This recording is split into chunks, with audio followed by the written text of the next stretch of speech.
All right, all right, all right. What is up, Dungeoneers? We are back with another episode of our Blood Divers sculpting session.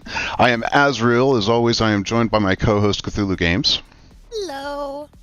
and today we have an awesome guest with us who is actually the kind of the brainchild of our well, not brainchild. You're the creator of the biotank that we were working on before.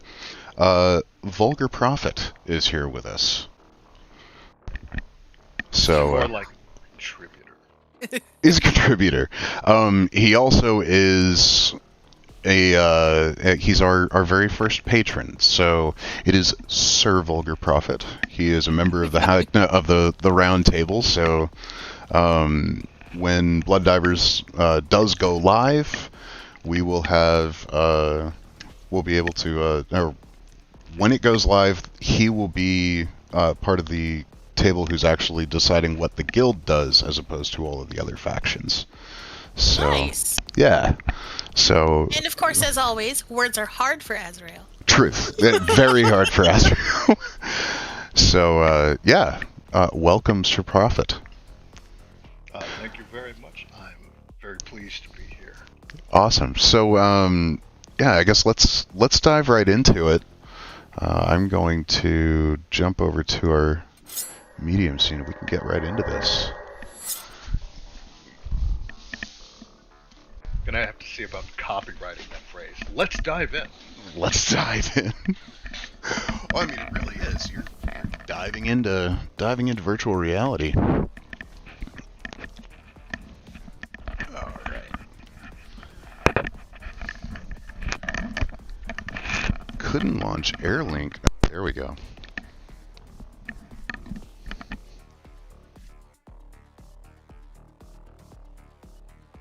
And of course, I am posting the link to as many places as I can. Schwizzle, thank you very kindly. Of course. All right. I told my mom, so. Hi, Mom. Hey there, Prophet's mom. So, we're going to be doing another version of our biotank. I think this is going to be our Bio-Titan. Let's see. Let's go ahead and mirror this. So, Prophet, why don't you give us a little bit of a rundown of what it is that brought this idea to you? Well, in all honesty, I'm often thinking of the sea and the creatures in there. It's always been an interest of mine and my family's. Mm-hmm. So, when I'm trying to come up with something creative, that's very, very often that's a theme that pops out.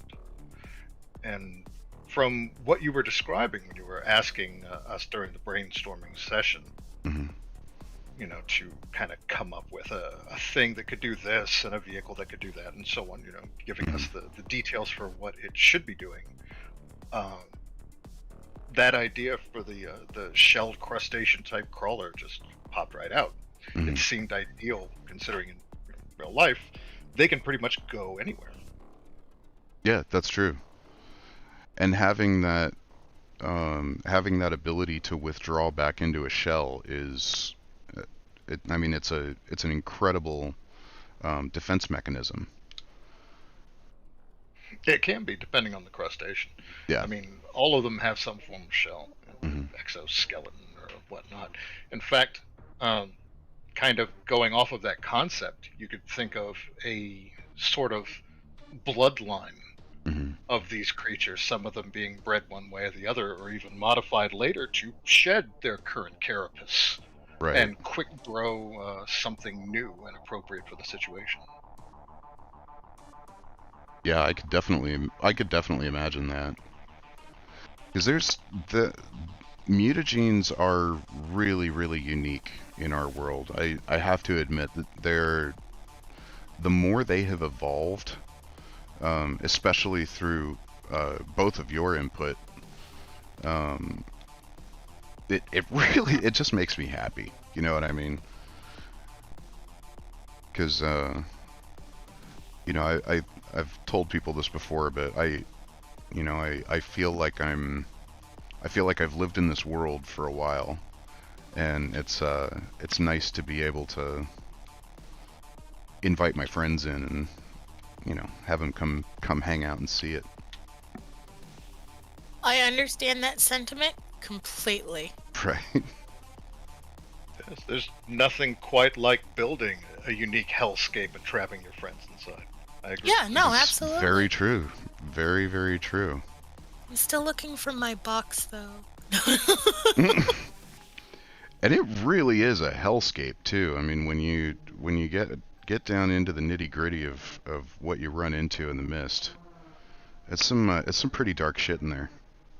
Well, for most, I had planned to ask, are there anything in the vein of cultists or servitors or crazy humans who want to serve the mist or are worshipping it as some kind of intellectual being?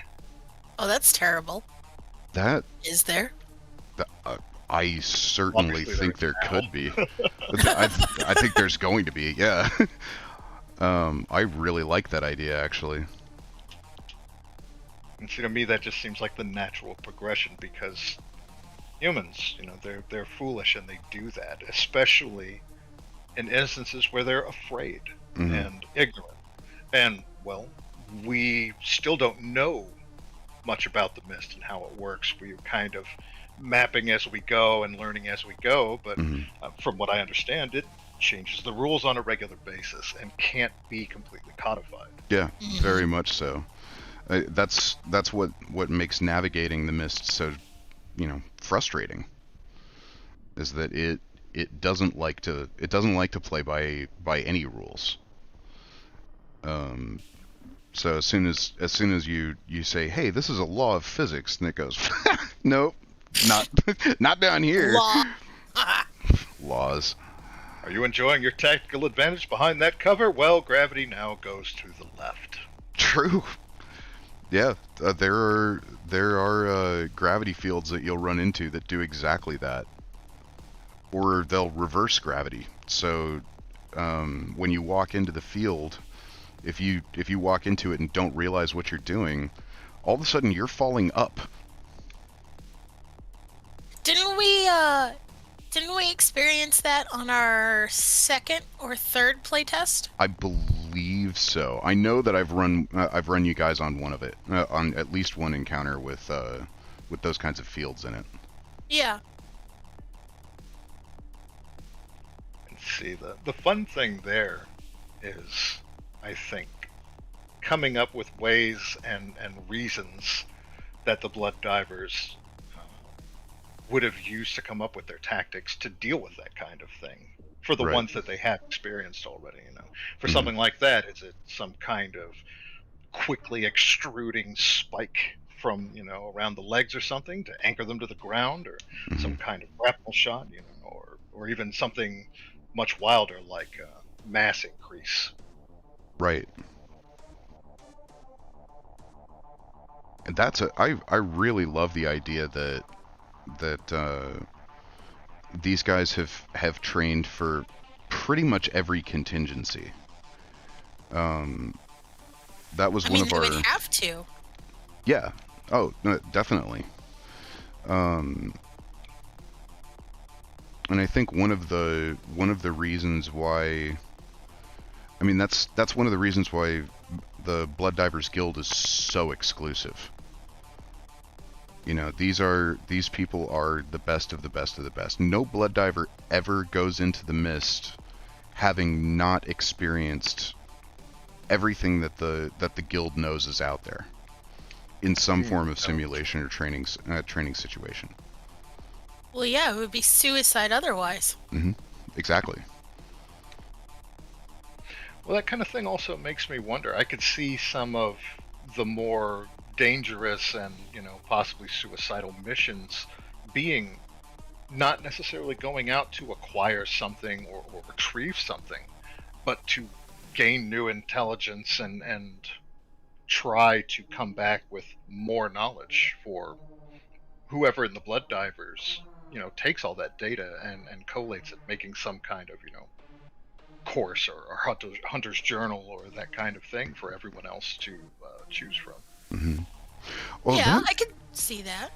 That's actually that opens up a great opportunity to talk about a branch of the Blood Divers Guild that you guys haven't really had much experience with.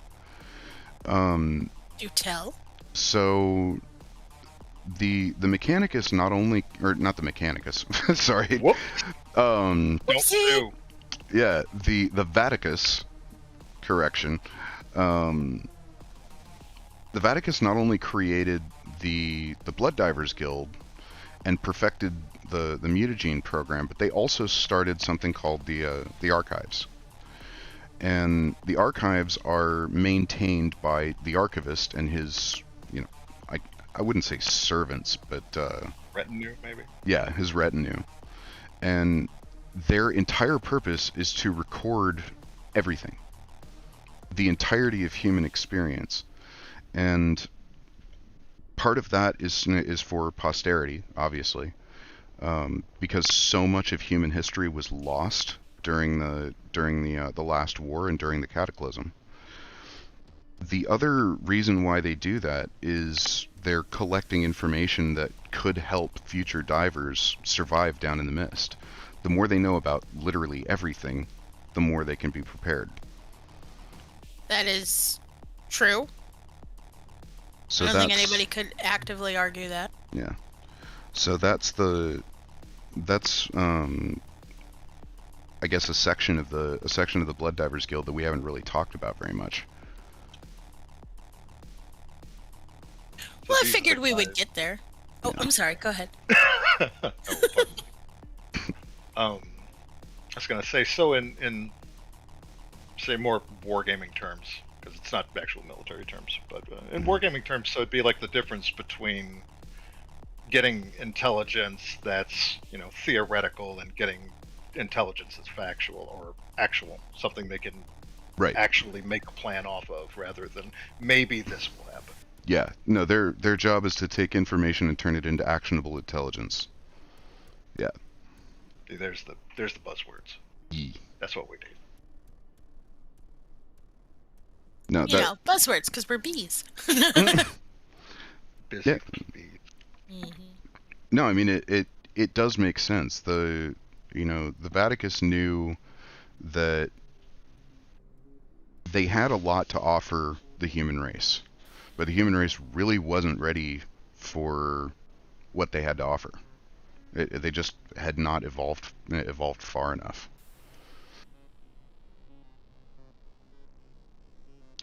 So, I mean, but are we ever really ready? Whether the thing is good or bad, are we ever really honestly ready for drastic changes? I mean, you've got a really good point there. That is true.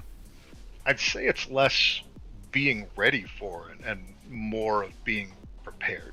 The difference between, oh my God, the apocalypse has come, there are missiles in the sky, and oh my God, there are missiles in the sky, I'm going into my bunker where I have safety and food. Yeah. Maybe. Right. No, that makes sense.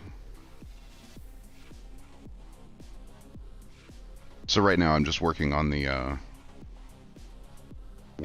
head, so we can get a nice idea of the way these things look. At least when you're looking at the base of it. I like how this time you've taken off the bottom jaw to work on the top teeth first. Yeah, I've been trying to find ways of improving my workflow, and that has actually been a lifesaver, learning how to do that. Just doing parts and putting them together afterward? Yeah.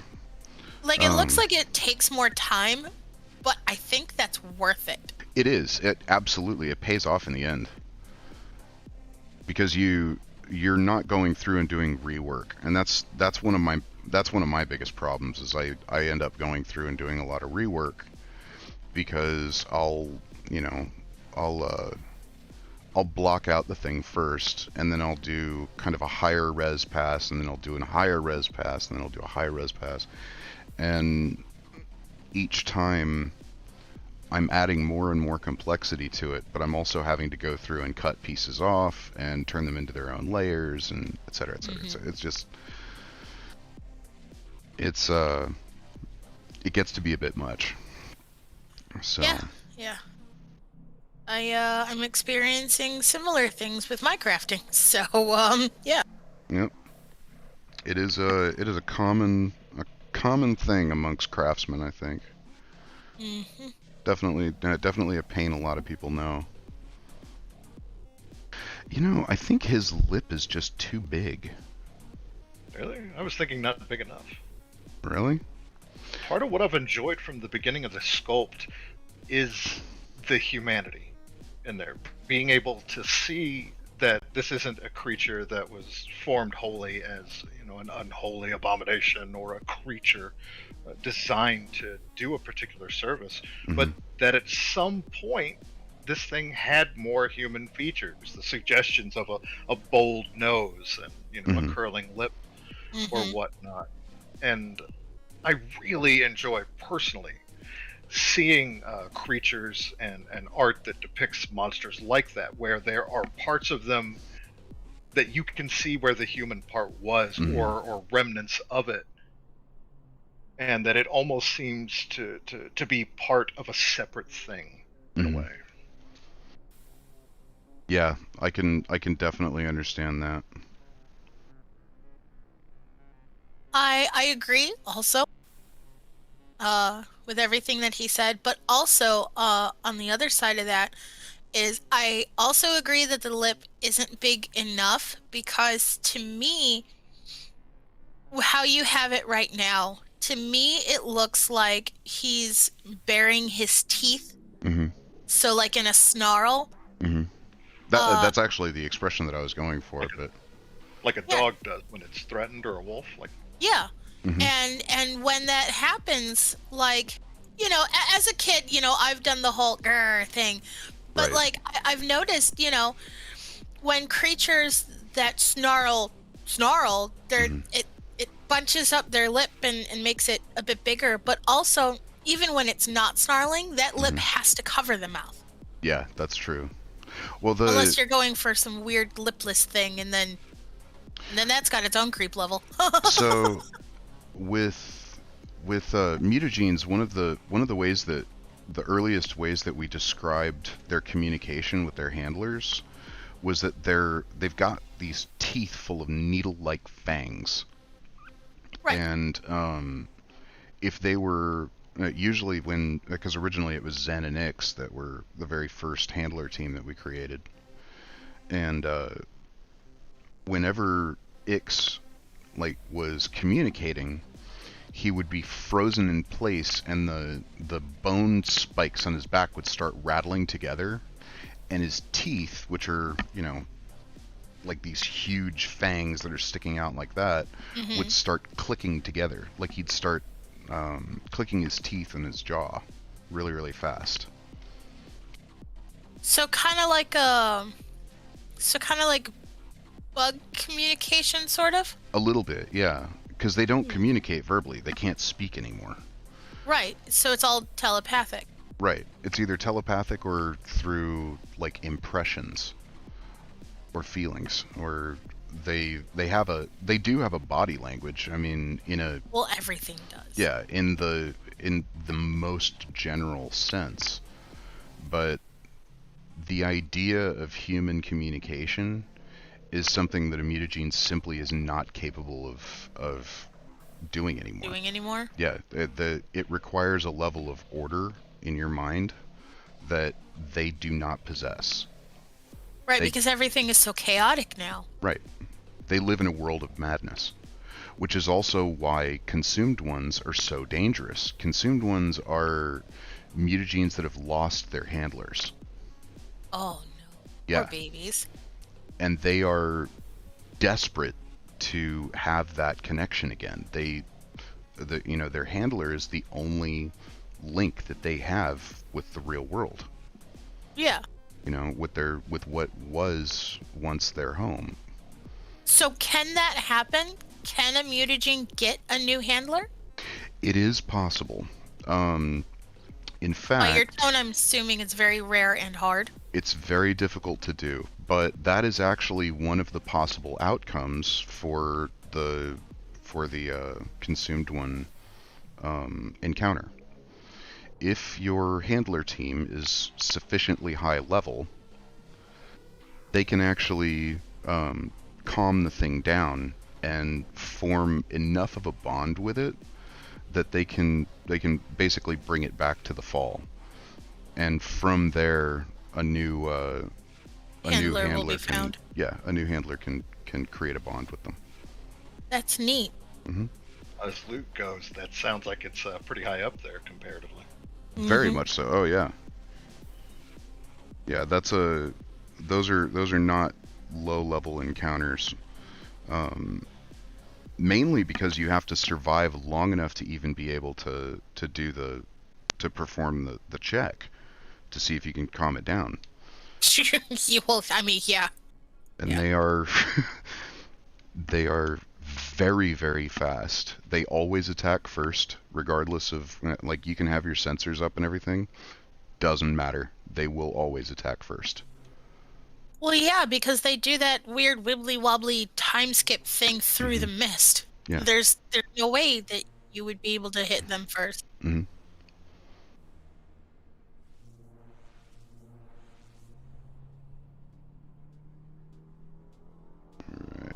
I like how this one is turning out.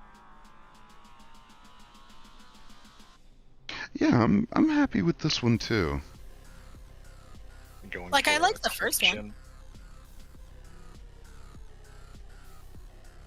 What was I'm sorry, that? what? Prophet? I asked if you were going for a cleft chin. Yeah.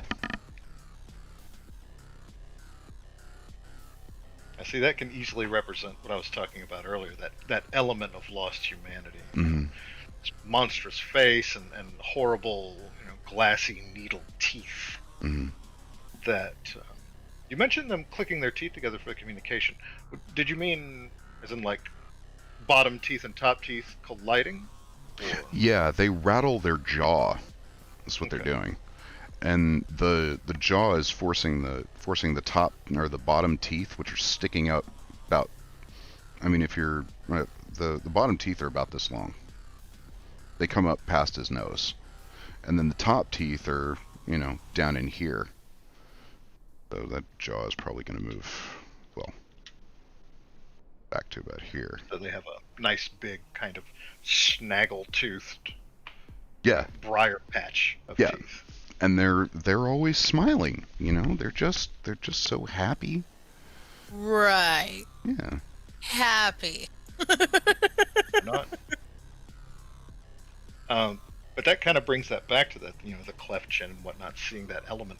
When you mentioned the communication with the teeth, my first image that came to me was not so much top and bottom, teeth chattering, as any of us might do, and as I myself do very often, but that sort of disturbing anime-esque, where the creature with long teeth has each of them, moving independently beside. Oh, like a vibration?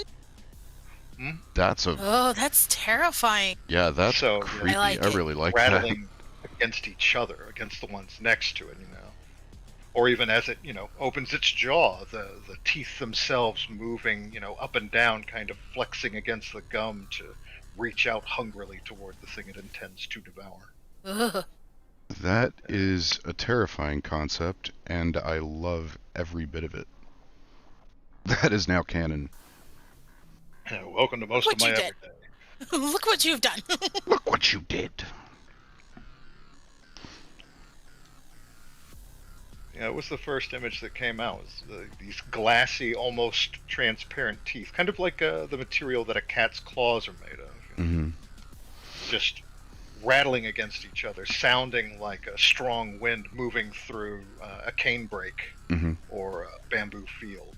Right. Or, more disturbing, one of these things laying in wait. Its longer fangs kind of rubbing against each other in a sharpening fashion. Oh man. Okay, you can stop now. No.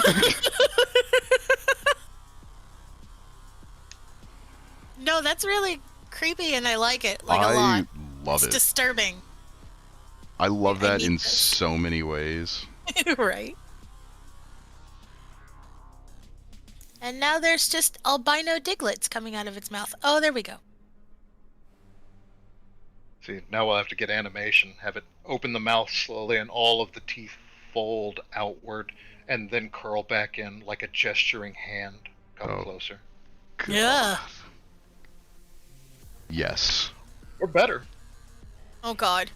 a mutagene, hulking behind its handler, using some of those longer teeth and that articulation to, affectionately stroke the handler's shoulders and head.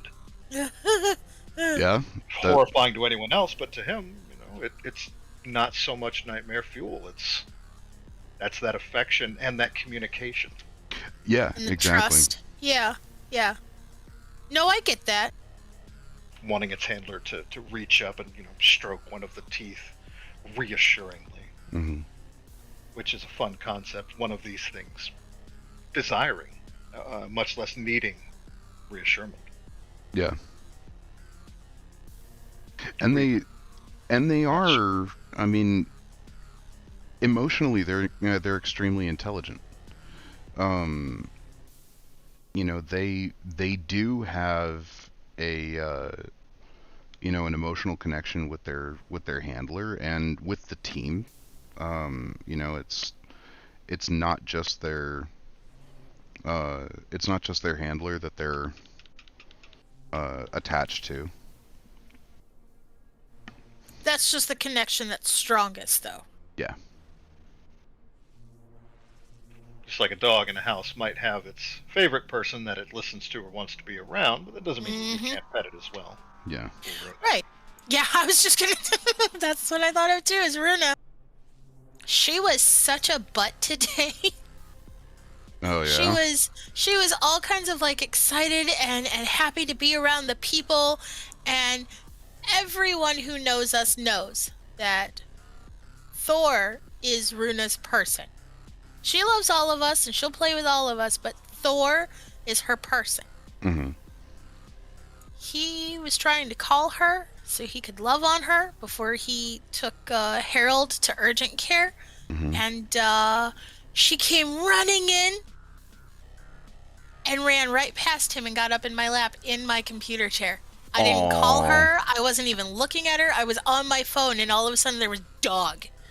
Just dog everywhere. That is awesome. And, he affectionately called her a bitch because, she's a female dog and she's a brat, so, Sounds like she deserves it. She does. I mean, let's be honest here. No, she does. I've seen similar behavior out of ours, and for ours, I think it's more of a she needs that person to come home, not necessarily to get that person's attention, but because once everyone's home, then they can be normal. They can go do whatever they wanted, be with a Relax or whatnot. Yeah. Things are okay. I know where all the sheep are. Right. That makes a lot of sense because when Thor leaves, even if he's just outside and she's inside, she goes nuts. She whines and cries like she's pining at the door. Daddy's not here. Daddy's not home. I where's my daddy? And it's annoying sometimes, especially when I'm trying to get shit done. But it's super cute in its own way. It is Why does this look like a cage? It is. God. Could you imagine getting bit by this thing? Or, if trained correctly, getting held in that mouth until the handler decides if it, finishes the job or lets you out. A very valid point. I don't like this anymore. No. You like it more. Shh. I have a Ooh. question. With the teeth, I see that you pull out and you curve Mm-hmm. down in a way or up in a way. Mm-hmm. Do you ever try putting more than one curve on the teeth, or having them arrayed in such a way that some curve in the opposite direction? I mean, that's definitely a possibility. I was also thinking about putting multiple rows of teeth in here. Well, you know Like what a this shark? one makes me think Yeah. of? What's that? Whales. The sort of baleen teeth arrangement that some of them Oh, have, yeah. where Oh, they look terrifying, but it's not something they actually threaten you with. Yeah. But like teeth like this, it looks like it could but that also krill, use man. them to kind of strain. You know Yeah. what I mean? No, that makes perfect sense. I like that idea.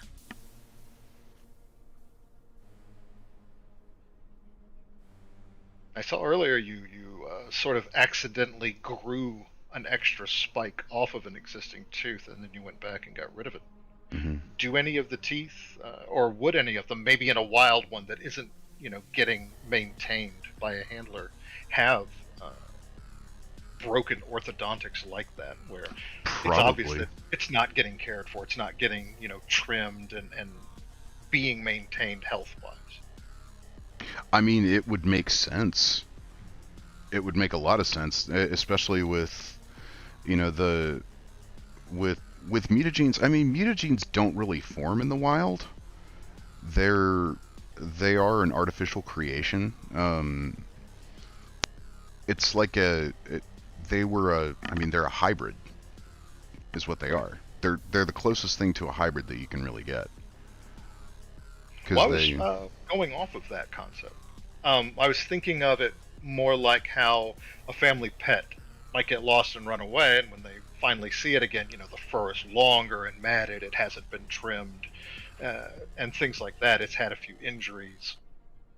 So Oh with one yeah, of these, if it got loose, its handlers got killed or whatnot, and it shows up again, it might show something like that to really hammer home that difference between, look at this horrible monster, but look what happens to it when no one is taking care of it, yeah. because they need to be taken care of. They're almost like, not quite like children, like a person, but more like children, like an animal I or mean, beast. they really are like children. In that their understanding of, I mean, literally any logic or anything of that sort is like that of a young child. I mean, that was part of their sacrifice in becoming a mutagene, was they gave up the ability to really relate with human beings anymore. So they are very much like children. And without a handler, mutagenes are, I mean, well, they become consumed ones. Okay, that looks cool. That does See, look pretty. that kind of little variation here and there also underlines that earlier concept I'd spoken of about the remnants of humanity, because we Mhm. see people and they smile and we see they have, nice pretty teeth, but there'll be like maybe one that's a little crooked or one that's split. Mhm. And you're like, okay, this is a normal person. Normal people have little flaws like that. True. Mean looking bastard, isn't Mm-hmm. he? But he's so sweet. He is. He's sweet. He just loves Um, you. Right. I'm not seeing mean. I'm seeing more like the anglerfish. The anglerfish is disturbing at first when you see one. The picture, the huge rows of glassy teeth, not unlike this thing here. But then you realize that all those glassy teeth aren't necessarily for like biting into flesh and ripping pieces of it off. They're more for keeping, as a cage, food from getting out. Yeah, that's I true. mean, to be fair, anglerfish are kind of ugly. Well, I mean, I'm not gonna say that they're misunderstood, cute little things, because they are really not. Oh no, Especially, they're no. what happens to the males. Yep. Yeah, that's poor things. It's weird how nature and evolution are like that sometimes for things. It's neat though. You know, in the general scheme of things, males are just overall less valuable. I mean, that is true when you look at nature. Think about an ant colony. Ant colonies are entirely female. Mm-hmm. Except for when the elates take flight. Mm-hmm. But yeah. And then even then the males die once they're done, or if they don't get to serve their job. Mm-hmm. Have you guys ever like had an ant colony before? I have not. I wasn't allowed one, but I watched this YouTube channel and he does ant colony stuff and has for years, and he's super neat. Is it called Ants Canada? It is Ants Canada. I just didn't want to know. I just didn't know if it was a nice drop or not. I have been watching the Phoenix Empire playlist. Nice. Yeah, when he had to let most of his colonies go, I was super sad. But I mean, COVID hit him hard. Yeah. You know, like it hit a lot of people hard. So it was understandable, just sad. Yeah. Yeah, that's true. But yeah, I watch him like every time he comes out with a new video. Yeah, me too. It's nice to see somebody who has that much love for the natural world and somebody who does so much to promote it. It's really cool. Mm-hmm. He would be an amazing guest on the Everyday Dungeoneer. Oh my god, if we could get Ants Canada on the show, you should. That would it. That would be it. Take a look at his YouTube channel and see if there's like a business email or something like that on it. That's how I got a hold of Autark, yeah. Yeah, I'll do that. Because that would be super cool. I would love to have him on. Oh my god, I'd be so nervous. We could do an ant for him. We could. Or we could design a terrarium for him. You know, I actually thought about doing that at one point. I wanted to design some 3D models and then send them to him and be like, here, make sure they're printed out of, animal safe resin. And be like, here, you can, if you want to put these in a terrarium, we'll make one for you. That would be super neat. Yeah. I want to do terrariums, but I want to do them for my snakes. Like, don't get me wrong, I love ants. Except when they're in my kitchen. No, but like I love nature. It's super important. Everything has its place. I think everything has its place. I don't know. I'm still confused about mosquitoes. But no, mosquitoes are proof that God has bad days. He was pissed off when he made mosquitoes. Like, that's it? You little... Mm-hmm. Yep. Anyway, but, as much as I love ants and nature in general, I don't think I'd be a good ant keeper. What makes you say that? I don't know, like... Sometimes, due to things from my past that have no place in this conversation, sometimes I have a real bad memory problems, and sometimes I forget to eat, let alone forget to feed other living things, I would feel so terrible if I forgot to feed them and they died or they got sick.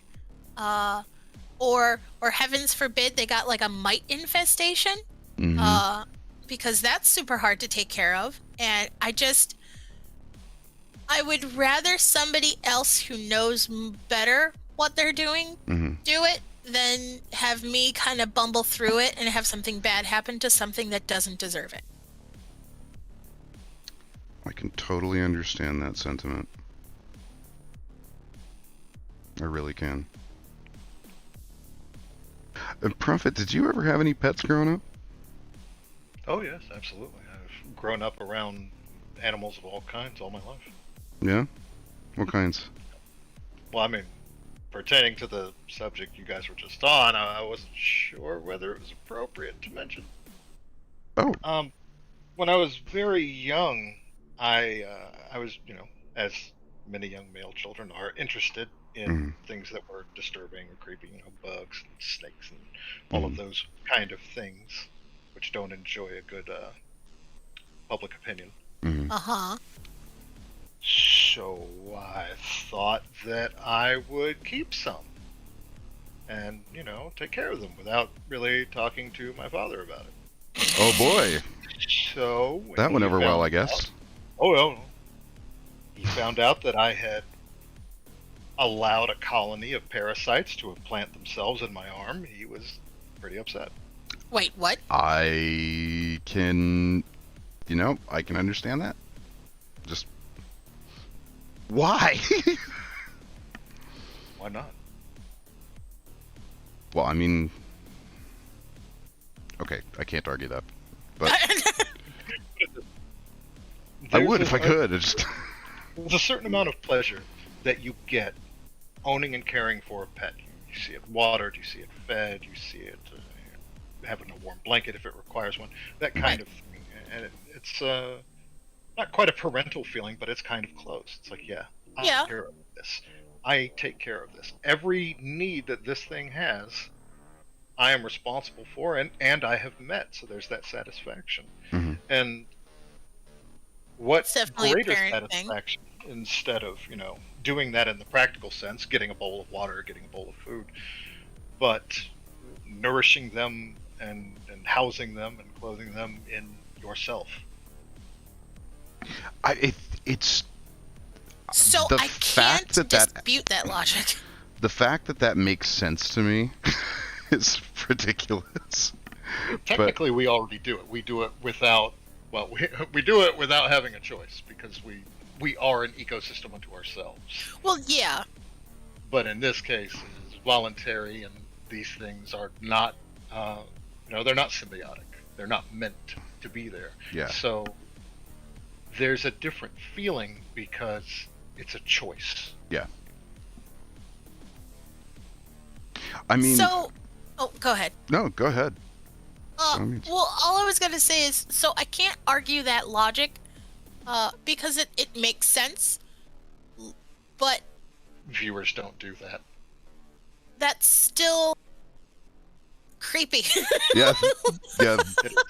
I mean, good on you for making the choice. Viewers, this is...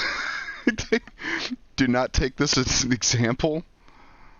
Do not do this at home, kids. We did it for you. So you don't have to. The thoughts and opinions of Vulgar Prophet are not the thoughts and opinions of Nexus Dungeoneering. No. All right. I got a little worried at that top crest because it's like, looking a little phallic. Okay, now he fixed it. Just a touch, yeah. And the pink metal, and I'm like, well, that monster can do whatever he wants. It's fine. It is pink metal. How the hell did I... What's wrong with that? I was just curious. I'm stunned that I missed it. Not intend for it to be pink? I did not intend for it to be pink. How do you not notice the color you're working with? I have no idea. Too busy focusing on the texture. You know what I think? Yeah, that's definitely a big part of it. I think the other reason why I didn't notice it was because of the color of this and the color of the background. I don't really have. Well, no, I mean these are white, but I have no idea how I didn't notice that. What does the crest mean? The what? Getting away, story about me hosting parasites. The crest. What does the crest that you're designing on that faceplate mean? Is it an abstract design, or does it have a symbolism? I think I think it's just an abstract design. One thing about mutagenes is that they don't use their eyes anymore, so all of them wear this metal control hood, which is part of their interface between themselves and their handlers' gear. So, Okay. So are there meant to be like electronics or visible ports or wires or cables or something like that connecting them, or is it more of the amorphous mist tentacle of the nano machines? oh, what do you mean? What connects or what interface is there in this thing that the handler uses? Oh, it's the fact that this is made out of tempersite, which is something that actually Cthulhu and I were chatting about this morning. I know Yes, we that, had a nice little conversation about tempersite. yeah, I know that you'd wanted to clarify some things about it, and I can totally understand that. It is a convoluted part of this game, and a convoluted part of the lore. Basically, we all know that tempersite is, or at least has the capacity to become a living thing, right? I do now. Yeah, tempersite armor is, for all intents and purposes, alive, or at least it acts that way. When tempersite is exposed to a dimensional rift of sufficient size, or of sufficient strength, then it can take on a life of its own. In this case, whenever it's exposed to a mutagene and it makes that bond, the mutagenes are exposed to this temporal rift enough that the tempersite becomes symbiotic. So whatever designs appear on these things are usually from they're the tempersite's adaptation of what this thing would be thinking. Does that change moment to moment, or is it something unique to each beast, like a name or a call sign? I think it would be unique to each beast. It probably wouldn't be this ordered. But the thing is that in this world, during the time that Blood Divers takes place, people do not know that tempersite can be alive. They do know that it is an extremely versatile material, and that it has a lot of properties that are just, next to impossible to explain with science. But they also know that when it comes to, but they are able to control it. Like when you look at a Blood Diver's armor, their slick suit is covered with these little hexagonal sensors, right? Or points. What those points are is they are giving the Blood Diver the ability to, in effect, make the tempersite armor feel like it's alive. It can, it can change shape like it would if it had gained sentience. It can obey, or at least somewhat understand human thought, and change itself to be able to do that. So that's why you're able to manipulate tempersite the way that you are. Far down the line, we're talking millions of years in the future, when the Ark actually reaches Lorien Prime, and that's that whole series, the entire human race was exposed to a temporal rift. So all of the tempersite that went with them became sentient. So in that world, they all know that tempersite is a living being. Right. But in Blood Divers, as far as they know, it's just a really versatile metal that has a lot of really cool properties to it. Well, you said something interesting there. You said makes it think that it's alive. Is Yeah. that akin to your classic sci-fi story of an android or robot that isn't aware that it is a construct? Not quite, because it doesn't actually have intelligence. What you're doing is you're putting the right inputs into the metal to make it act as though it were alive, or have the same capabilities that it would as if it were alive. Which is where only a living tempersite being, or tempersite that's been subjected to the proper neural waves, which is what those contexts do. Only that can become liquid and reform itself into different shapes and stuff like that. That's super neat, though. Yeah. So not so different from, say, a chemical reaction. Yeah. You know what will happen if you expose a metal to this acid or whatnot. Right. And you do it specifically to get the reaction out of the metal.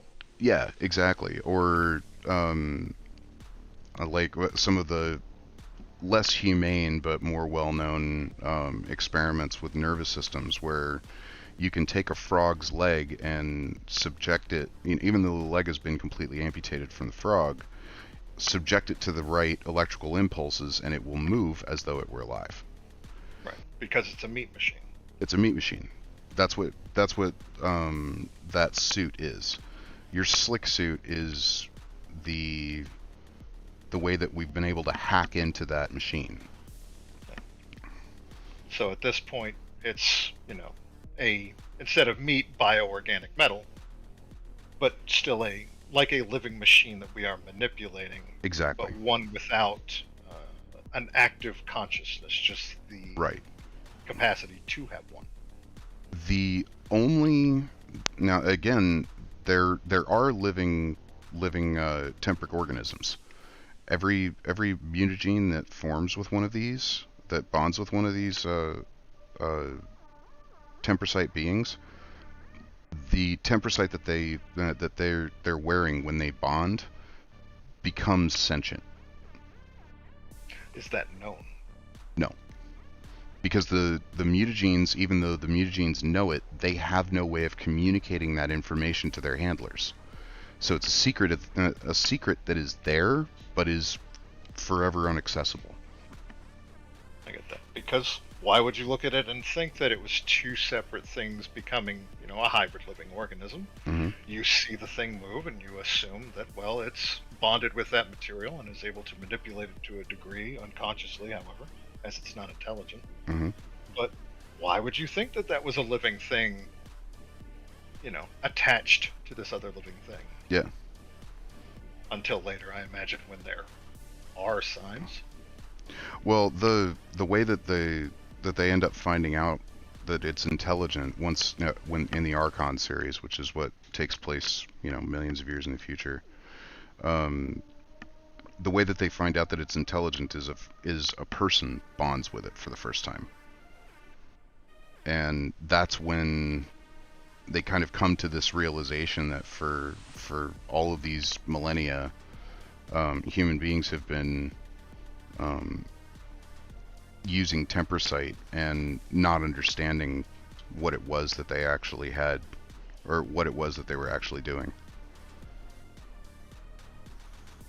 I mean, that's not really any different than how human beings are right now. It's true. We have an infinite amount of things that fall under that category. Mm-hmm. We have all of these gifts, all of these people, the planet, the everything, and we just don't know what we're doing with any of it. Yep. Pretty true. Coming back on something you mentioned earlier that I wanted to ask you about. Sure. You mentioned the process for the tempersite involved the rift energy. Yes. The radiation from it, or something like that. Mm-hmm.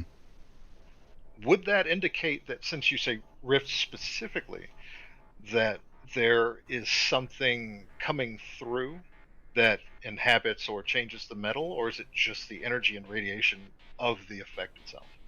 So In the Archon series, it's been discovered that a soul actually has a detectable energy signature. They call it alpha energy. And that energy can be manipulated or even augmented by the presence of a dimensional rift. It's extremely sensitive to dimensional rifts. So the cataclysm itself was caused by a dimensional rift. In that, basically, I mean, even though nobody knows this in game, the way that we figured out what happened was that there was an experiment being done with what was it? Quantum tunneling. People were trying to figure out where the energy, or where this energy was being channeled from through Tempersite, and why it was able to give to act as such a powerful energy source. Well, they ended up opening a door, but instead of being able to go through it or study it or do anything else, that door exposed the world to a dimension where the mist came from, and all of the water on Earth got sucked through this portal and was replaced by this massive burst of mist particles, which are from that dimension. And the radiation that those particles give off is what messes with the laws of physics. So, why the water? No one knows. No one knows what dimension they went to, or where, or what dimension the mist came from. Most people do not understand that the mist was brought from somewhere else. I mean, there's so many different explanations for it among the populace. Some think it was a curse. I mean, there's a million and one different things that they think about it. Isn't one of the accepted theories that the water became the mist through some kind of change? Pretty much, yeah. They know that if all of the water on Earth had been rendered incapable of turning back into mist, that there would be nothing left. I mean, the water would have, the expansion rate of water is so high when it turns into steam that it would have created a cloud of steam thousands and thousands and thousands of miles high. Well, yeah. Filled with the radiation or whatnot that's in the mist itself. Exactly. So basically, if that had happened, the Earth would have become Jupiter. Yeah, pretty much. So it is known that the mist went, or the water went somewhere. No one knows where.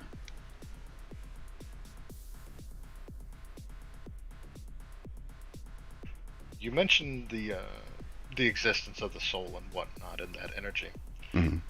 And I was curious if that had any relation to the 21 grams experiment.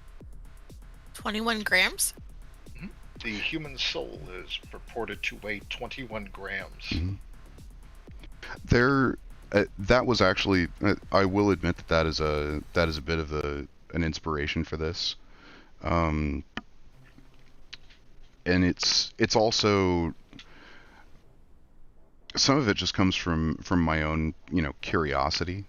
Like, if there was an energy that you could actually measure that made up a person's, soul, then that stands to reason that energy could be possibly even transferred from one place to another, right?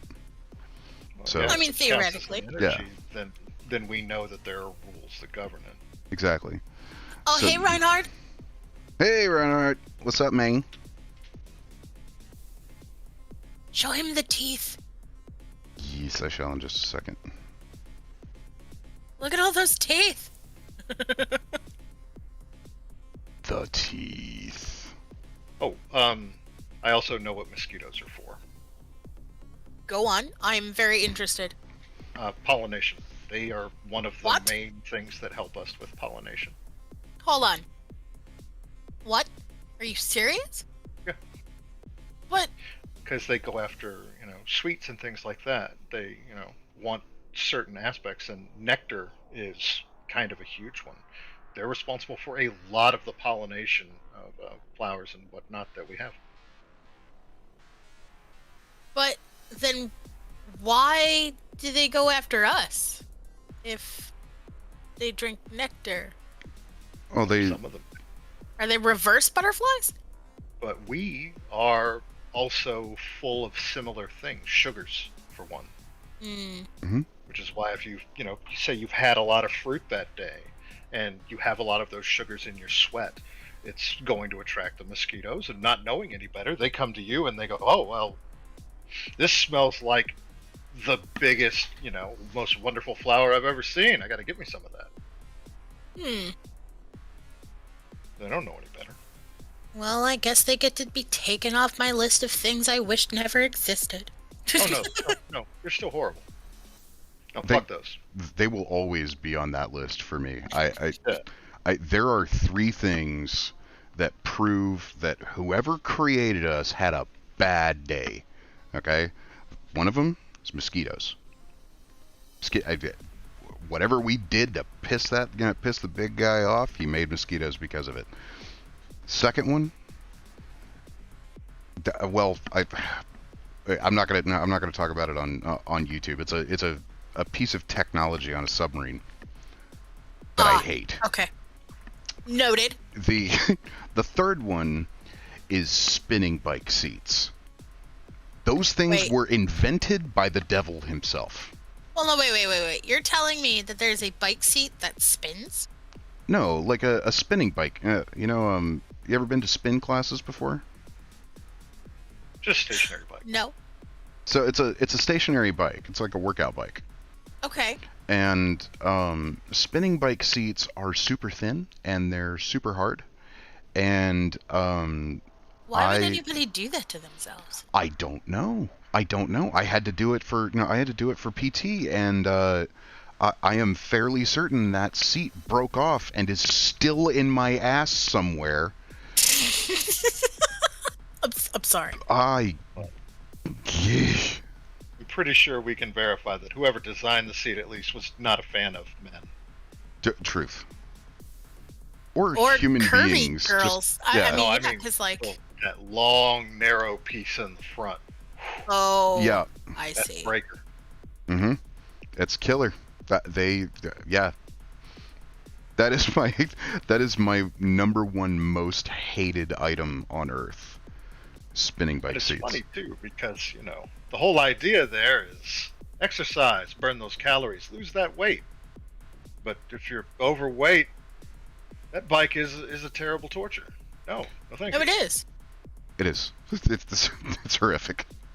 Honestly, as somebody who is overweight and has injuries that make most normal exercises fucking impossible, one of the best exercises I have ever come across that helped me not only lose weight but stay toned in my younger days when I had access to it was a swimming pool and Pilates. I cannot express to you the depth of appreciation I have for Pilates. You're not the first person I know who's told me that. Well, that's because we're right. I mean, you usually are. Why do you think I have you as a co-host? You keep my ass honest. Cat herding extraordinaire. That's Yeah, why. you are the air horn to my herd of cats. Some tangents are okay, though. Yep. Are you going to put any kind of metal accent on the edges of those vertical shelves you just built? I'm thinking so, yeah. I think you Around the should. bottom rim? I think you should. I think it would look good if you Or do maybe it right. around the rim and then a thread going down to the next one, connecting them into the back of the helmet or something like that? Oh, running down like this? Yeah. Yeah, that would be awesome. Kind of turning his spine into a booster antenna. Ooh. That is a cool idea. And That is a really cool idea. when it's normal, it lays flat like this. Perhaps when he's trying to communicate long range with a Porcupines up. handler, yeah, Mhm. each of the scapular or vertebral plates flexes out and up. You know, Oh. exposing glowing stuff underneath and the silver wires going from each to each. Dude, could you imagine the sound, the cacophonous chitter sound that would pop out from something like that? See, God, that'd be ridiculous. I was thinking just the opposite. Oh? Completely inaudible to a normal ear. So instead you feel, the terrible pressure, because even though you can't discern it because your ears aren't set for it, you can still be affected by it. So the Well, yeah. air suddenly becomes tight, or your skin tingles and feels like it's burning a little. Kind of like the weird No idea electrical why. tingle before a lightning strike. Sure. That's neat. Having something affect you on a visceral or physical level, and you suspect what it is, but you really can't be sure. You don't see or can't know. observe, Mhm. the exact effect. Can be very, very disturbing and interesting to me. Mm. Yeah, I agree. And that is an aim of what we're doing here is we want this game to have a feel of uncertainty and yeah, go to some disturbing places. I mean, In my look at some of opinion, the that's indicative of art itself. That sometimes it doesn't make you feel something good. It's like a horror movie might make you afraid, but you can still take some pleasure out of it, or in the very least appreciate it for what it is. And right. I think art shouldn't be safe. It should be a little disturbing or make you feel something that you may not necessarily have been ready to feel or wanted to feel. Well, that's what makes art. If somebody looks at your piece or listens to it or or experiences your artwork through some means and they don't feel anything, you have failed as you failed that person as an artist, right? And see, that's how I also feel is when it comes to music. Mm-hmm. Like, music is such an integral part of my life since forever. I mean, you know how parents or grandparents or whatever will do the whole hush little baby rockabye thing. Mm-hmm. I can't say that I didn't get that, but what I got from my mom was Fleetwood Mac. And my mom and my dad raised me on things like Metallica and Lynyrd Skynyrd and stuff like that. I mean, I'm gonna date myself here. I was headbanging to Guns N' Roses in the high chair, singing "You in the Gungle." Music is so important to me, and for me, it's not always the everything, because there are some songs out there that I hate the lyrics for, but the sound, the beat is so it touches something. So I just mute the lyrics or find like an acoustic version or something. But yeah, I don't know, man. Well, it was our first tool of communication with each other. Oh, a sound or music specifically? Music specifically, drums and things like that for communicating over distances with other people, letting them know simple messages, or even just the message of, I am a living person, I am out here. You know, Mhm. this isn't an animal. Yeah. That's true. God, animals make some creepy sounds. Yes, they can. Like foxes at night in the woods. And I'm out, man. I'm just fucking out. Right? Like, All have you right. ever heard them? What, foxes? Yeah, like screaming. Yeah. Oh, yeah. Jesus. Yeah, there was a... like. Oh, go ahead. Oh, I was just gonna say I stayed with one of my really good friends, Nikita, from the Navy. He's actually the father of my goddaughter. Just a wonderful dude. Mother Turf. You'll meet him eventually, I'm sure. Uh, But yeah, they had their backyard opened out into like this kind of wilderness area, and it was, I don't know, 2 or 3 nights a week, you'd hear some fox being murdered out there by something, or a fox destroying some other creature out there. It was disturbing as shit.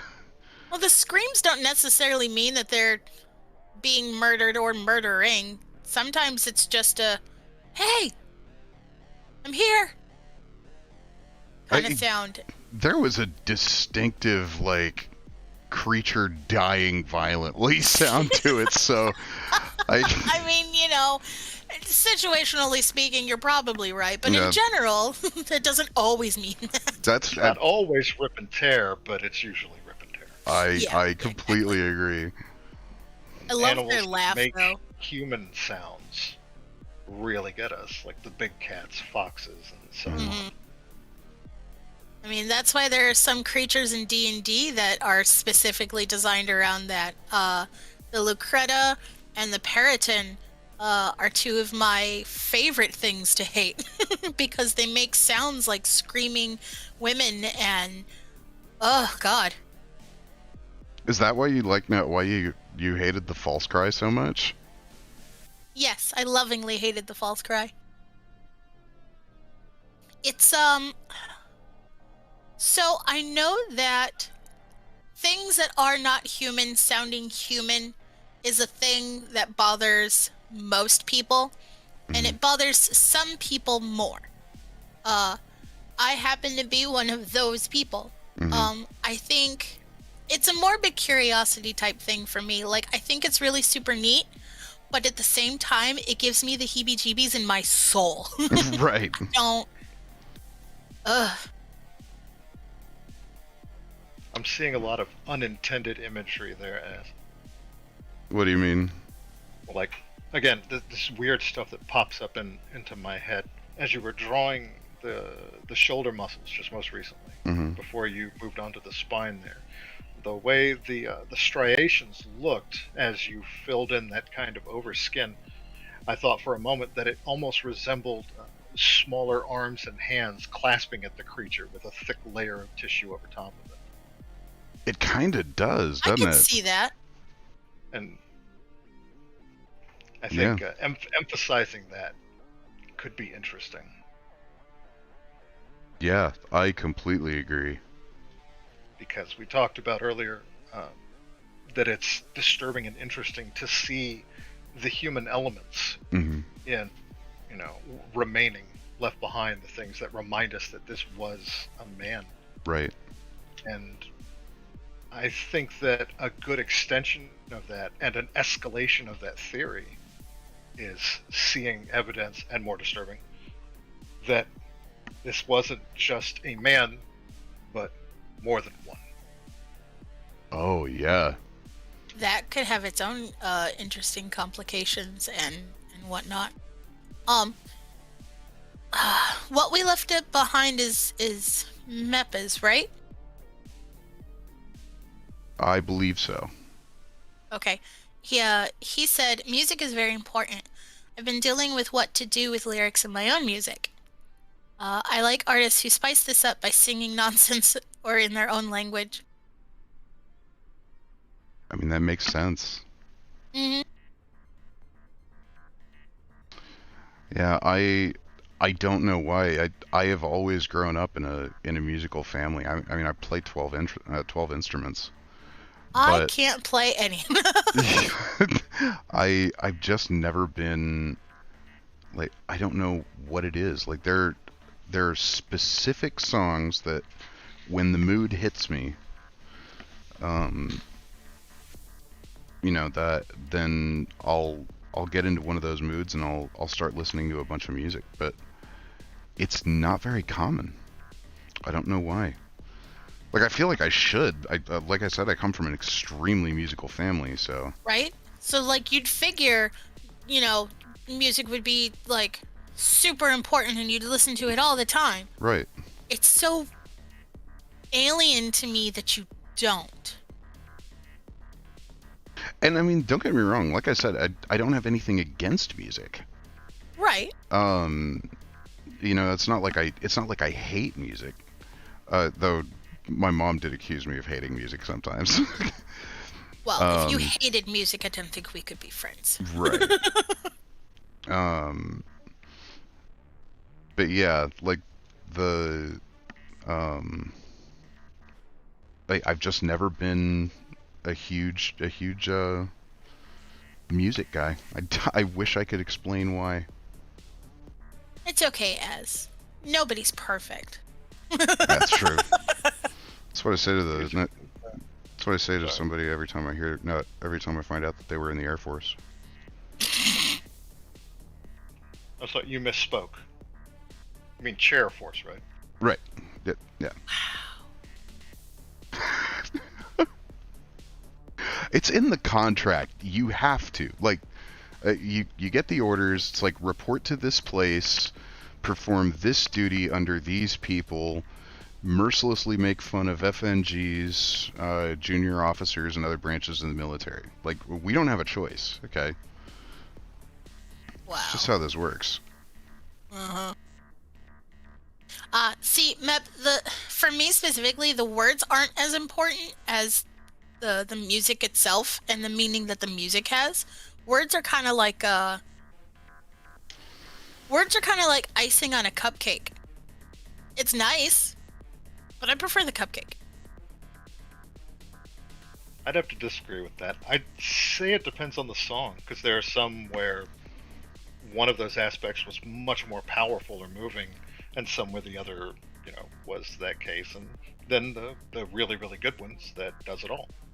Oh no, I absolutely agree. Like, okay, when I say the words aren't as important for me, that's just the generalization. There are case by case basis and, situational specifics where I liked the words a lot more, or I liked the all of it, or, it's just in general, I feel like, especially with newer songs, more modern songs, words are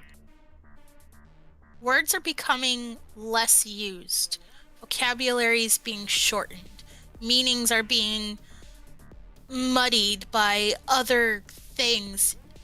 Humans are fallible, and I am finding that as music progresses, I'm liking lyrics less and less.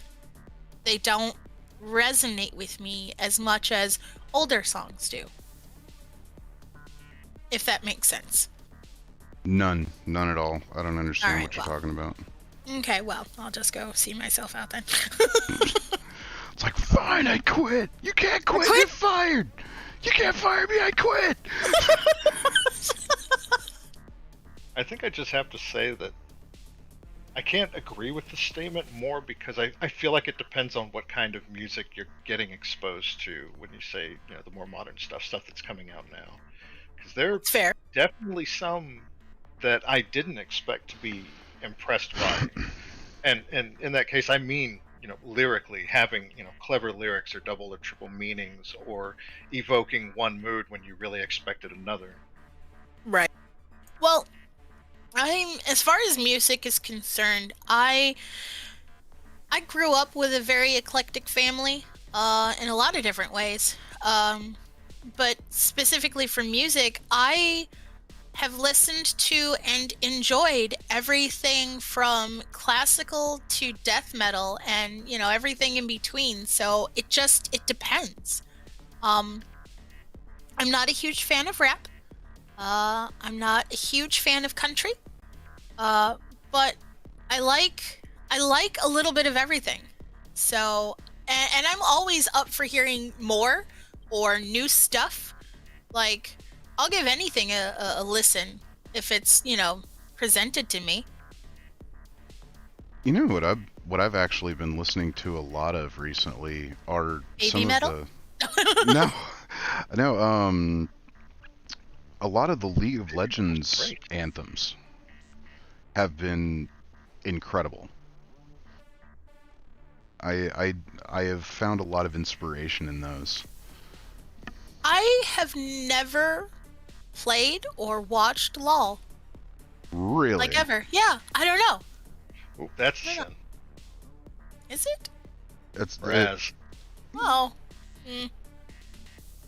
I mean, so I am a fan of League of Legends. I actually don't really like the most of the games, or the core game, I should say. I play a lot of Teamfight Tactics, which is a kind of a terrible offshoot. yeah, it's an offshoot of the game. It's like a team building. I was watching some of Autark's videos, like from the past and stuff, Mhm. and his video from earlier today. It's cute. I kind of like it. It's a fun game. I mean, I really like it. I also like Heroes of the Storm, but I mean, I think I sold my soul to Blizzard years ago. I enjoyed that one for a while.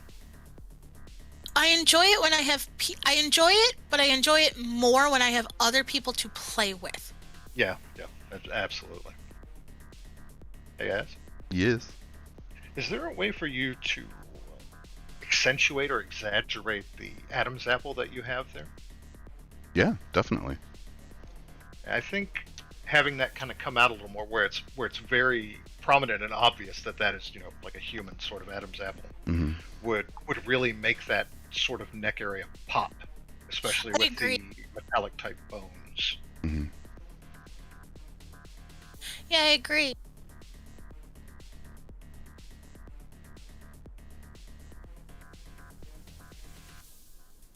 See, that's much better. How's that? What do you think? You like that? I like it. More importantly, do you like it? Profit. I'll think about it. I have to always consider my words. Of course, one should. Wish my children thought like that more often. I do like it, but I think it needs more.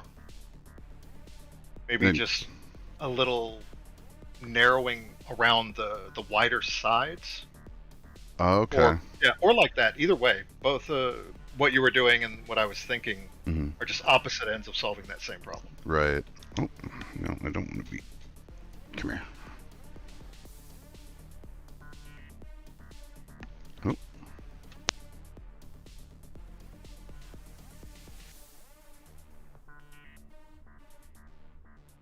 Yep, a little closer to that. That's kind of what I had in mind. You can probably tweak or play with that some more to get Mhm. it exactly where you wanted it. But yeah, see right there, when you see it, it's definitely not just Yeah, that is throat an Adam's bulge. apple. Yeah. That's a man's throat bulge. That was Yes. a person. I like it. I just thought of something horrible. What's that? Go on. You were talking about rows of teeth, right? Hmm. Yeah. I don't know if it would be good or not. It was just kind of the concept of it popped out. You could take one of the rows, like an inner row, say if there were multiple, like 3, 4, 5, either the innermost or one of them, and have them be human teeth. Oh man, yeah. Or just have another row back here that's all human. Yeah, that's what I meant. Like behind the rows or behind multiple rows. Yeah, just put human teeth into here. Oh my god, yeah, we're gonna do that. Ugh. It's gonna be gnarly looking. Once in a while with the others, you could even just take like just one of the fangs out and put like a molar there. Mm-hmm. Just like little details here and there that aren't even necessarily symmetrical. Mm-hmm. Right. And its only purpose is for the creep value. And it shows you, but it also reminds you, to me, again, it is creepy, it's disturbing, and that's good. But this was once a person. Yeah, it also hits home on that note that this was a man, and you should feel something more about that than just seeing a creature go out and get hurt or serve you or take damage or whatnot, throw itself in front of you. I completely agree, because when you take into consideration what these people have done, and the sacrifices that they made, yeah, this is this is not an idle decision. This isn't a decision that you make because you were hanging out with a couple of your buddies and getting drunk, and somebody thought, hey, that would be a fun way to let's spend our Saturday giving up the rest of our lives with and the rest of our sanity, to become the closest thing to a mist monster that you can get. Yeah. Let me nether. It's like I'm never gonna breathe. Years. Yeah, it's like I am never going to breathe fresh air again. I'll never have a family. I will never have a family. Never emotionally connect with someone. Mm-hmm. Well, I mean, other than my handler. Yeah, you do with your handler, but they'll understand, but will they connect? True. Well, yeah. Well, the thing is, the connection between a mutagene and their handler is really, really tight. It's the equivalent of a soul bond. So that telepathic link can't be formed without having at least some bond between your alpha energies. Well, that part I get, but what I was thinking more of as towards was that these things can no longer have those sort of communications because they've become simpler. I mean, it's one thing to feel from your beast, your charge, fear, hunger, pain, or even some more mixed emotions. Right. But it wouldn't be on the same level and complexity as it was when they were a man, Like they might feel fear, but do they feel existential dread? Right. And even then, even their emotions can either be far simpler or they can be far more complex. In that, they're feeling a million things that our brains can't comprehend because of our sanity.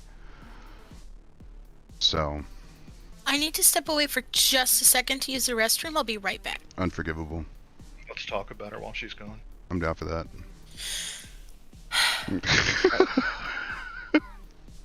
The sigh. I think she's doing an excellent job. Dude, she is an awesome co-host. She really is. She's the air horn to my herd of cats. She actually keeps my ass on track. I don't see that image working out very well. So I don't know if I'd use that. You don't hurt cats with an air horn. Maybe like a little cat toy or something. But I mean, they're not coming. Yeah. Well, I mean, unless you're just scaring them away. Yeah. But no, she is an awesome co-host. She has been doing an amazing job. I agree. Cute voice, good questions, decent timing. Mm-hmm. Oh, speaking of timing, how long have we been live? 39 minutes, roughly. Sweet.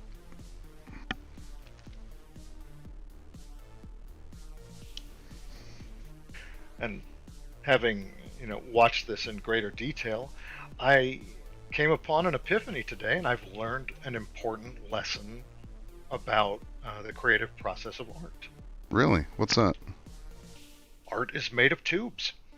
Art is indeed made of tubes. I mean, you look at this thing finished and you never really consider that part, unless, of course, you're someone that makes these kind of things as you do. Out of But tubes. Yeah, it's all tubes. Yeah, very, very much so. I mean, it's all prims. Is what prims are like primitive objects. Mhm. You know, circles. You said prims, and I thought Second Life, and I am so sorry. Oh my god. I thought he said Pims, which is, the best cookie. Of course. Oh What's a my pim? god. It's this beautifully thin but soft and delicate sort of cookie with a little layer of orange jam over top of it, and then a thin layer of crisp chocolate over that.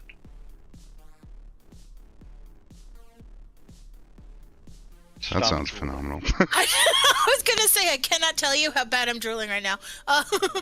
I'll send you a box. They're wonderful with tea. If you ever have like tea, you want a couple little fancy cookies, to have your high tea with. They are great for that. I love tea. My favorite out of what we've got is a lemon ginger honey, and that sounds like it would go great with that. Do you choose your tea based on the taste or the effects? Both. It's dependent. Like if I just want something warm and tasty to drink, I'll choose my tea based on flavor. If I'm feeling, tired or just under the weather, or even if it's not a negative feeling, if I'm like, feeling happy and upbeat and, like conquer the day kind of stuff, I'll choose a tea based on effects. And stuff. It's situationally dependent. Well, I envy you then. I find that I'm unfortunately only able to really enjoy two kinds of tea. And I wish I wasn't slavishly devoted to those types. I'd like to have a wider experience and be able to enjoy it. But it's pretty much just ye old British Empire. I like Earl Grey and I like chai, and that's pretty much it. I love chai. I was about to say, it's like I'm a big chai fan too. So good. I have a bag.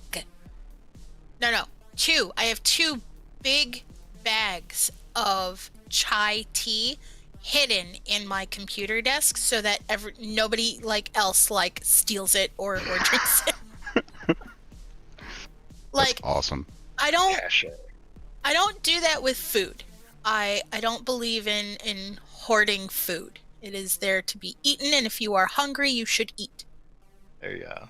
But Did you notice he's drawing mustaches now? You probably ought to stop him from doing that. I saw that. That wasn't spine you were drawing. I saw it. Those were mustaches. They were mustaches. Even did a big thick walrus one, but then he quickly got rid of it. We need to talk about your fetish with mustaches. What? I love mustaches, okay? Well, then where's yours? No, he has. I have one. It's one of those more kind of effete, sort of neat and clean, officer style little thing. Plus, he's blonde, so. That's true. Fair. No, it's there. When you get close, you can see it, and it's quite nice. Well, I mean, I've got a full beard, damn it. Do you though?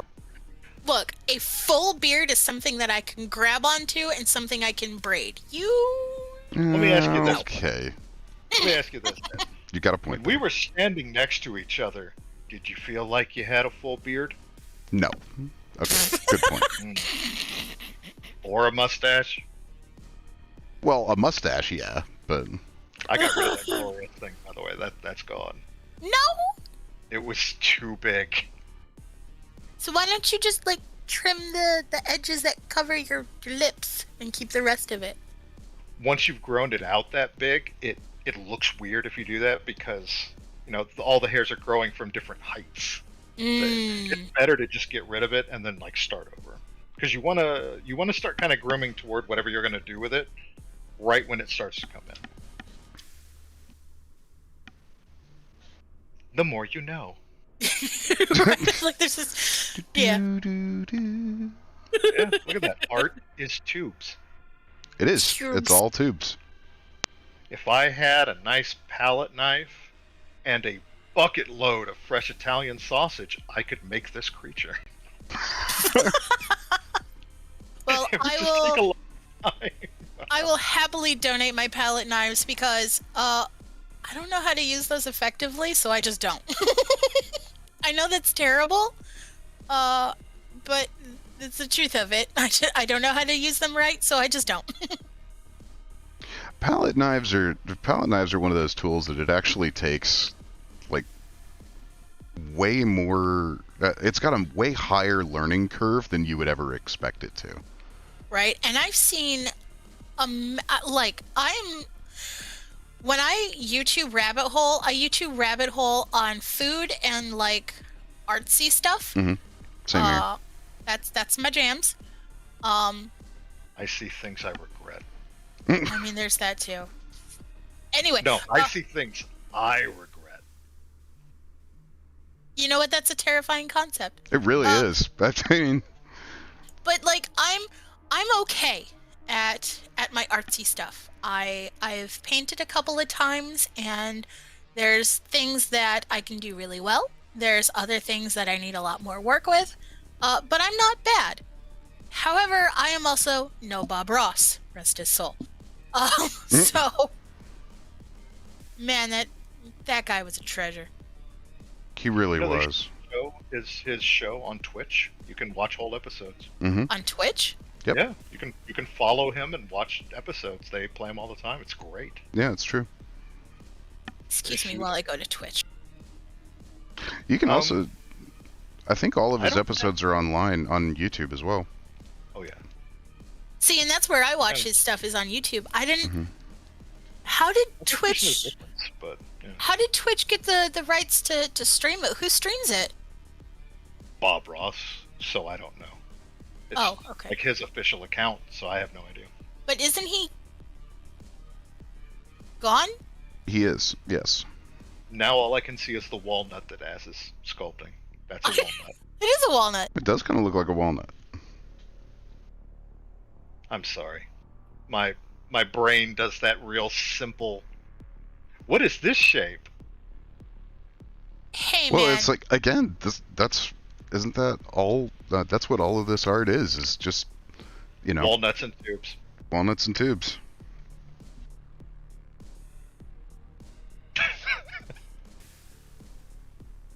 So apparently, according to Reinhardt, his family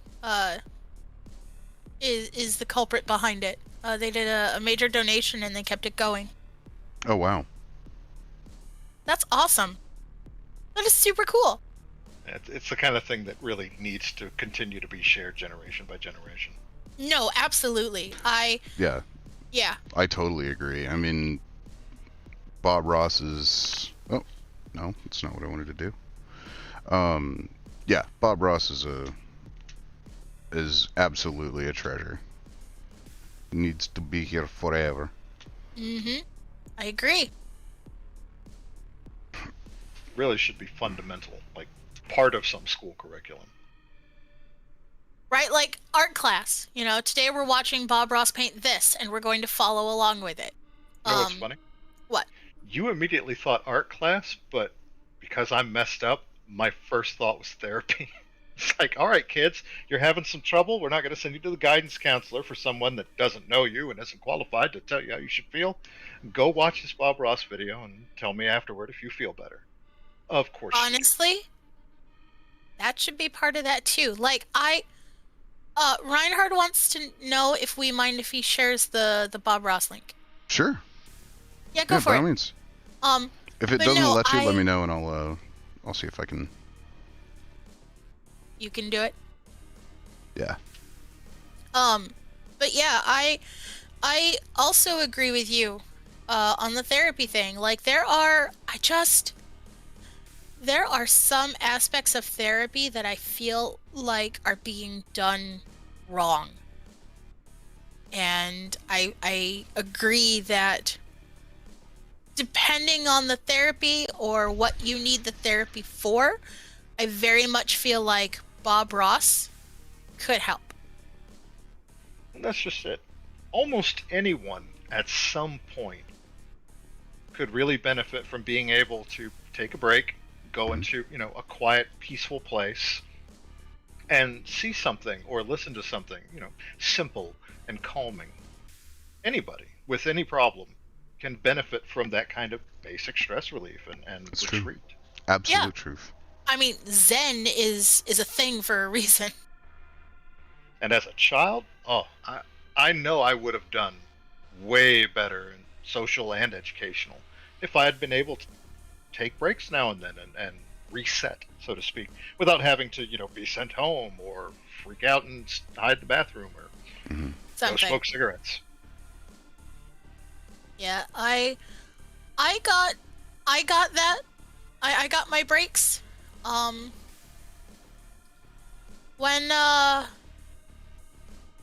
I was younger, my dad was abusive. He's changed. He's grown up. He's a very different person now. And I'm very proud now to call him my father. But back when I was a kid, my dad used to be very abusive. And my breaks, I lived in Rochester, New York, and we have this rose garden next to the Genesee River and the gorge.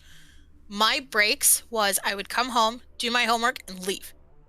My mom and my nana knew where I was, but I would take lunch and a change of clothes in a backpack, and I would go to the rose garden, go down into the gorge, and I'd go swimming in the river. And then I'd come home before dinner, and by the time I came home, Dad was at work. So those were my breaks. I spent my breaks were nature. And I know not a lot of people get that, but I cannot express how important those breaks are for everyone, no matter how old you are. It's being able to just step back and breathe is so important. It absolutely is. I had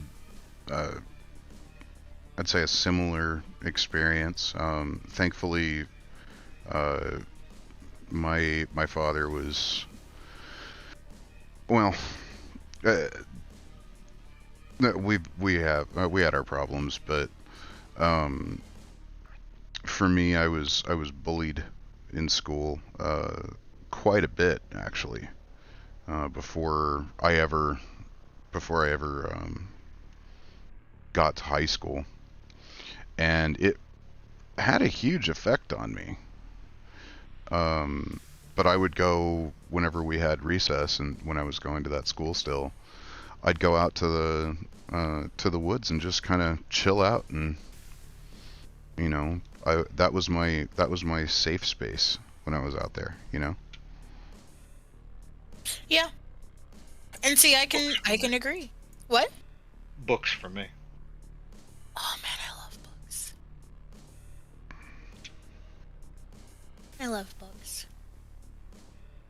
Books are awesome. There's a little something for you in the voice chat channel.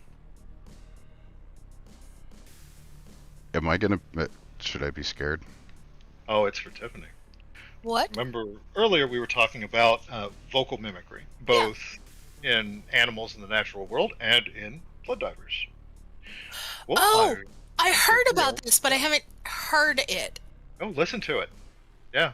Tigers are learning to mimic lots of other animals and possibly people to draw them out and kill them.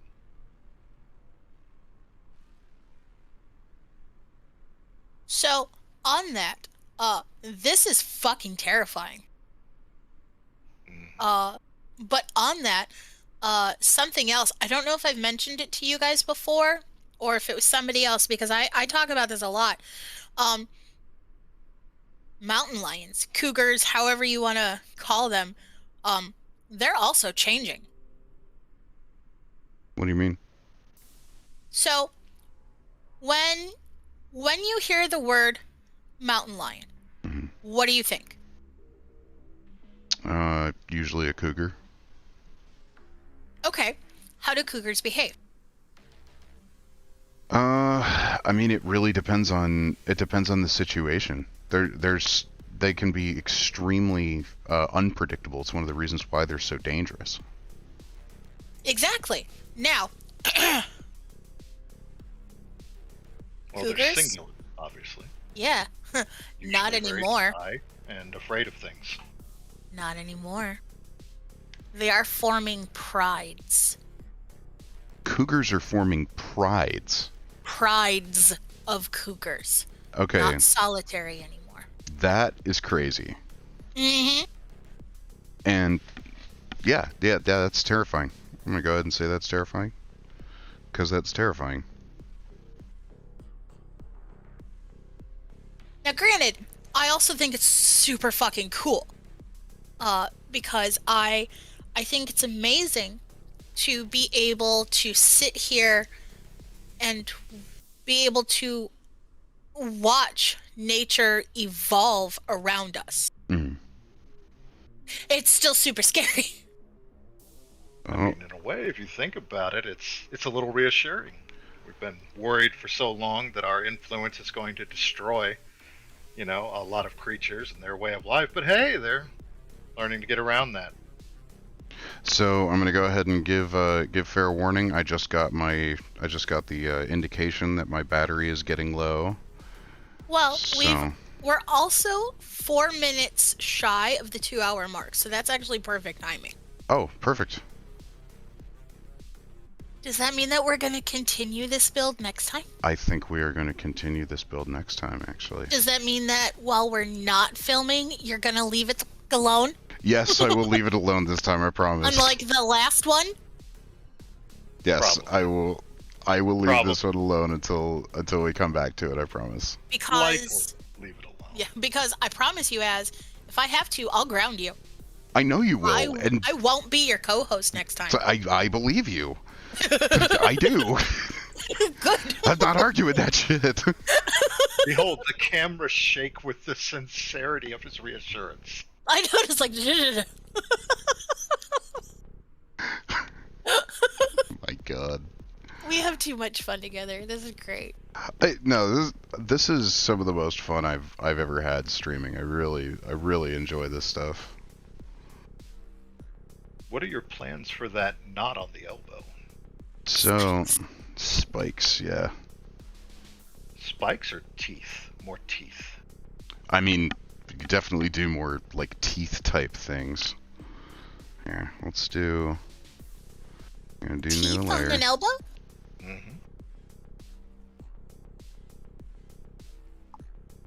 You could even put an orifice in between.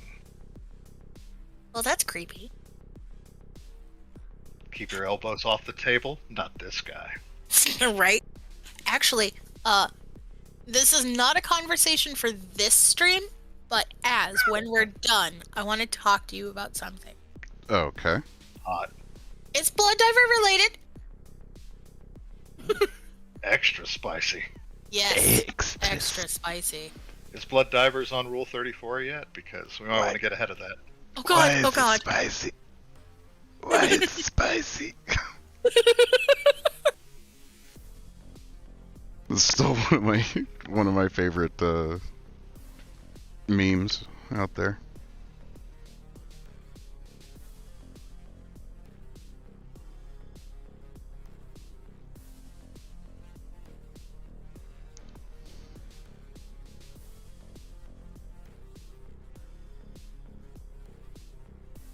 Oh, no.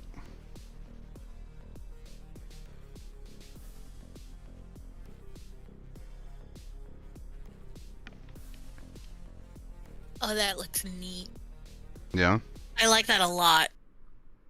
I like the multi-barbs. And it kind of gives it that coral, organic feel. Almost, yeah. Although, again, I ask, why curve them that way. Because he's watched Guyver. Yeah, probably because I've watched Guyver too many times. See, the cutting and clawing edge is on the opposite side. That But is is it, very though? true. For teeth and claws, yeah.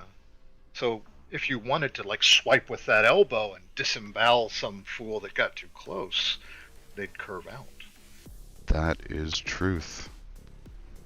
In most cases, yes, but I have seen and held bladed weapons where the outside edge is the one that had the blade and the inside was not. Well, I think what Prophet's getting at is that if you look at the mechanics of how you would use these kinds of blades, or use these as weapons, if you were going to use them in that way, you'd be moving like this. Your elbow would be coming across. So having spines sticking out like that makes sense that you would be able to you'd use those to tear into something. I suppose I just Of course, there's also we can just Yeah. It also defends the joint. mm-hmm. I mean that's true. That is true. I'm not going to argue with the person who knows how to do this better than I do. I'm just part of my weird life that I have led. I have had some hand-to-hand combat training Mm-hmm. that involved, I should say, a small knife that I held in my hands that the blade actually curved backwards over my knuckles, and like I said, the bladed edge was on the outside, so I could still do the swipey motion, but not like that. It's like a punching dagger almost. Kinda, yeah. I missed that thing. I don't know. Whoa, those are big. Well, you have a much greater range of motion when we're talking about a hand, because you've got your wrist joint working in there, and the True. elbow and the shoulder. True. Whereas attacking from the elbow, you're very assuming your elbows work like a person's do. Like a normal elbow. Yeah.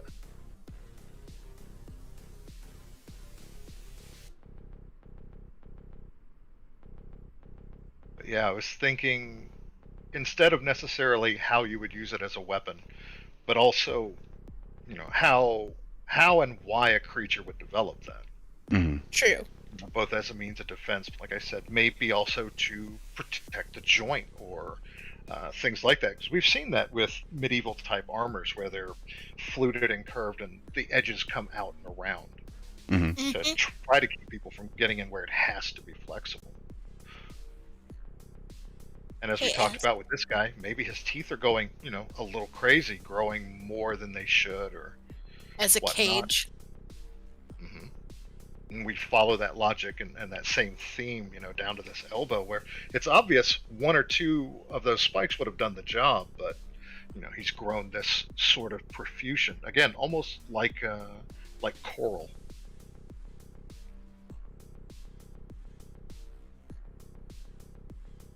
Of course, if all those little spines are hollow and connected to venom sacs, then you got a party. Oh yeah. Oh my god, stop giving him ideas. We have to fight these things. Kidding you? Keep them coming. I love it. Here we go. No. That's on your side. Remember, this is your buddy that hauls your garbage. Yeah, unless they become disconnected. Now, the funny thing there would be to see, is we have an idea of the sort of storage container protective shell for a good one that was grown that way purposefully. But what kind of shell or container are you going to see on one that went bad? Oh man, a really dangerous one. Hey, Az. Yes. We are 4 minutes over the 2-hour mark, dude. Alrighty. Well, in that case, I guess it is time for us to call it. What do you think so far? Good? I like it. Actually, let's so this I is like the little walnuts everywhere. No. this is one thing that Tunes and- I've been wanting to make sure that we do at the end of every. Oh nope. At the end of every shoot, we should Take pictures and video. take pictures and videos. Well, don't worry, Reinhard. We'll be back Wednesday. Same bat channel, same bat time. Mm-hmm. God, I'm old. That's cute. What? I'm 10 years older than you. Okay. I mean, I know, but still. That doesn't mean I'm not allowed to feel old. The problem with that is every time you hit that milestone, at some point you look back on 10 years ago or so and you go, God damn it, I didn't know anything. I'm gonna be smarter this time around. And then the next milestone comes along and you're like, why? There we go. No, I totally agree with that sentiment. All right, Well, now thank he you for just sharing, needs a Reinhard. We pink appreciate it. princess dress, right? What? Now he just needs a pink princess dress so he can be the Yeah. prettiest mutagene at the ball. Right. Right. So obviously with that pose, he's holding out his hand to, a handsome prince. Won't Right. you do me the honor of this dance? I love it. Well, maybe that's what they see. Maybe they construct elaborate fantasies to explain the horrible hellscape that they no longer have the eyes to perceive. That's. Could be nursery rhymes, stories, old TV shows. I mean, A mix. that actually does make sense. I mean, they are crazy. So Yeah. One of the things crazy people do is mentally alter the environment that they're perceiving so that it's no longer horrible, frightening, or disturbing. Right. All right. Plus, it's funny. Where am I? There we are. Where am I? I don't know.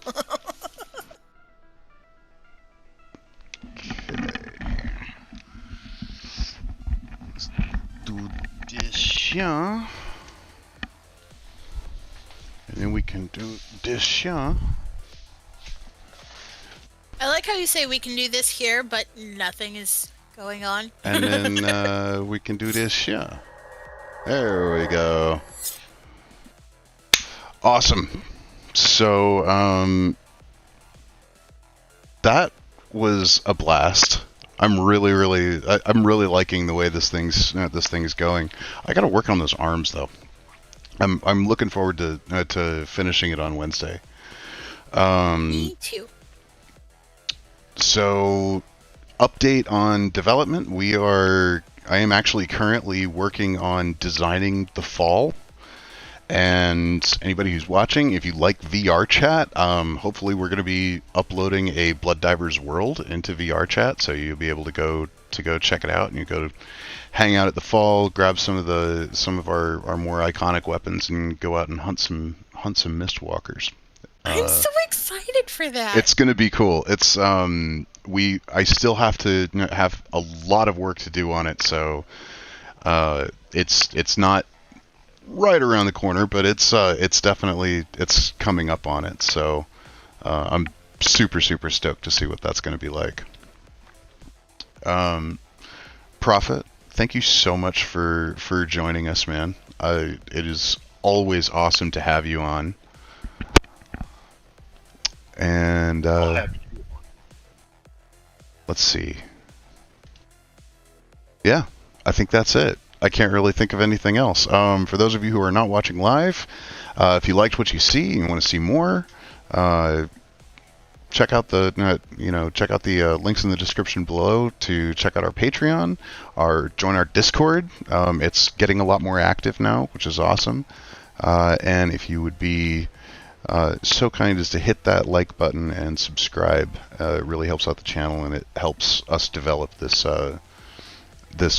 company. So, all right, awesome. See you guys. Bye, everyone. Get out. Awesome.